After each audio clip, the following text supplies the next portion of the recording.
Friends, നമുക്ക് കത്തിരിക്ക അവിയൽ വയ്ക്കാം.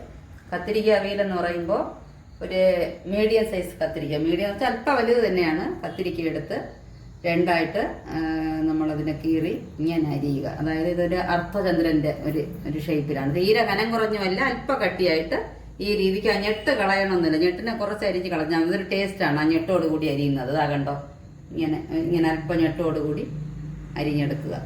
അരിഞ്ഞ് 2-3 ആദ്യം വെള്ളത്തിൽ അരിഞ്ഞിട്ട് ആ കറ കളഞ്ഞ് കഴുകിയെടുക്കുക. 2-3 വെള്ളം കഴുകി വെച്ചിട്ടുണ്ട്. ഒരു കത്തിരിക്ക, പിന്നെ ഒരു മുളക് ഇങ്ങനെ സ്ലിറ്റ് ചെയ്തിട്ടുണ്ട്. ഇത് നമ്മൾ അവിയൽ റെഡി ആയിട്ട് വേണ്ടെന്നുണ്ടെങ്കിൽ എടുത്ത് മാറ്റാം. എരിവാണെങ്കിൽ ഒരു മുളക് ഇട്ടാൽ മതി, ഒരു കത്തിരിക്ക. എന്നിട്ട് ഇതിന് ഒരു ചുള പുളി, ഇത്രയേ പുളിയുള്ളൂ. ഒരു ചുള, കുറച്ച് പുളി മതി, വെള്ളത്തിൽ ഇട്ട് വെച്ചിട്ടുണ്ട്. പിന്നീട് അരപ്പ് തയ്യാറാക്കാൻ ഒരു കത്തിരിക്കയിലേ ഉള്ളൂ, അതുകൊണ്ട് ഒരു ചെറിയ ഒരു കിണ്ണ തേങ്ങ, ഒരു പിഞ്ച് ജീരകം, ഒരു 1/4 സ്പൂൺ മുളക് പൊടി, മഞ്ഞൾപ്പൊടി ഇനി ഇതിലിടുമ്പം കാണിക്കാം. ഇത്രയും ഇതിൻ്റെ ചേരുവയുള്ളൂ. മഞ്ഞൾ, മുളക്, ജീരകം, തേങ്ങ, ഇത്രയും ആദ്യം അവിയലിന് അരയ്ക്കും പോലെ അരച്ചുകൊണ്ട് വരാം. എന്നിട്ട് നമുക്ക് ബാക്കി കാണാം. ഇതിലധികം വെള്ളം നമ്മൾ ചേർക്കത്തില്ല, എളുപ്പം വെന്ത് കിട്ടും. അതുകൊണ്ട് ഈ പുളി കുതിർക്കാൻ വച്ചിരിക്കുന്നില്ലേ വെള്ളം, ഈ വെള്ളത്തിനാണ് ഞാനിത് അരയ്ക്കാൻ പോകുന്നത്. അരച്ചെടുത്ത് കൊണ്ടുവരാം. എണ്ണ ചൂടാകുമ്പോൾ കുറച്ച് കടുക് ഇടുക.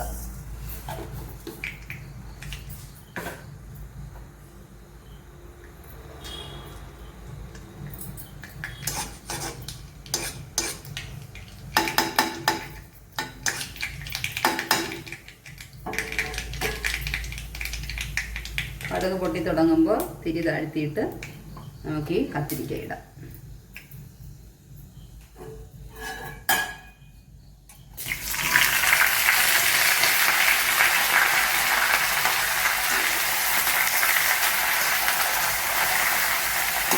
ഇന്ന് രണ്ടായിട്ട് ഇളക്കിയിട്ട് ഒരു 1/4 സ്പൂൺ ഉപ്പിടാം. വളരെ കുറച്ച് മതി, കയ്യിലുപ്പ ഇടുന്നത്. ഇത് 1/4 സ്പൂണേ ഉള്ളൂ. എന്നിട്ട് മഞ്ഞൾപ്പൊടി,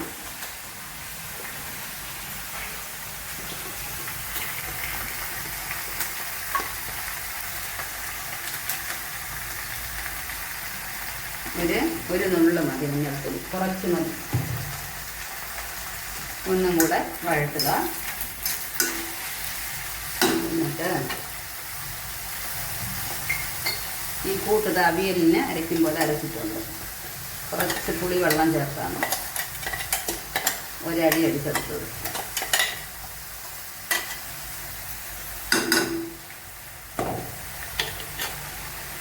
ബാക്കി ആ വെള്ളം ഉണ്ട്, പുളിവെള്ളം.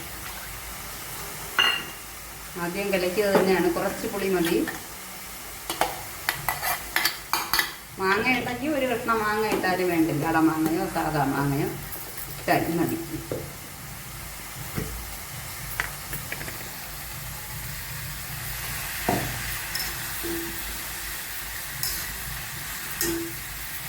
ഇതാദ്യമേ ഇങ്ങനെ ഇളക്കാൻ കാരണം, വെന്തിട്ട് ഇളക്കാന്ന് പറഞ്ഞാൽ പൊടിഞ്ഞു പോകും, കഷ്ണം പൊടിയും. മറ്റത് അങ്ങനെയല്ല, നമ്മൾ ആദ്യമേ ഇങ്ങനെ ഇളക്കി എല്ലാം ഒന്ന് യോജിപ്പിച്ചിട്ട് കറക്റ്റായിട്ട് വയ്ക്കുക.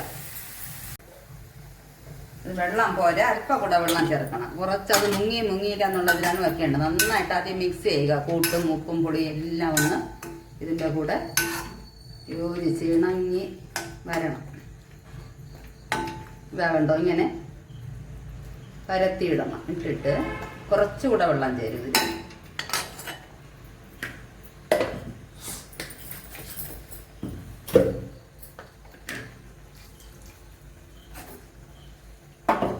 ഇതിങ്ങനെ ഇളക്കിയിട്ട് മീഡിയം ഫ്ലെയിമിൽ അടച്ച് വെച്ച് വേവിക്കണം.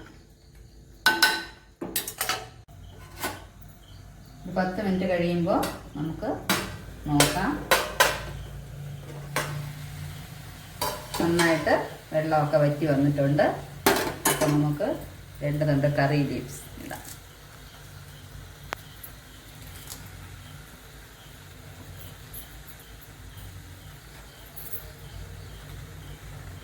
നമ്മുടെ കത്തിരിക്ക അവിയൽ റെഡി ആയിട്ടുണ്ട്. ഓക്കെ.